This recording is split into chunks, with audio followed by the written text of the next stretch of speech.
Bolalar bugun sizlar bilan birgalikda kibrni realni sindirgani chiqdi. Yaxshi yomon voqealarni ko'rib, o'zingizlar bitta baho berasizlar. Aka, shunda mashinangiz balonlarini qoraytirib bersam maylimi? Gap sandek tilamchilar bor, qo'vordim. Boshqa ish qilsam bo'ladi. Mayli aka, tushundimansiz. Rahmat. Har kuni chiqasizmi bu yo'lga? Necha pul bo'ladi aka kuniga? 100 ming, 200 ming? Yo'q, qarang, men sizga hozir o'sha 100 mingni bersam ketasizmi? Men o'zim ham ishlagan pulim bor-da, sizga bera olaman. Hozir qarang, pulimni olib qo'yganman, o'shani bera olay sizga. Assalomu alaykum. Mashinangiz balonni qoraytirib qo'ysam maylimi? Qarang, bo'ldi, toza qilib qo'ydim. Ha? Rahmat, rozimisiz? Roziman, конечно. Mayli, rozi bo'lsiz. Tushingizdan tup-tuzuq bolaga o'xshaysiz. Men o'zi blogerman. Xo'p.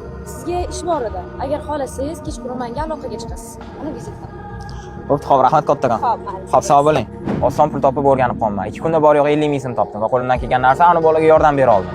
Lekin ana qiz yordam bergani ham esimda qoldi. Nomerlari turibdi. Nima deysiz?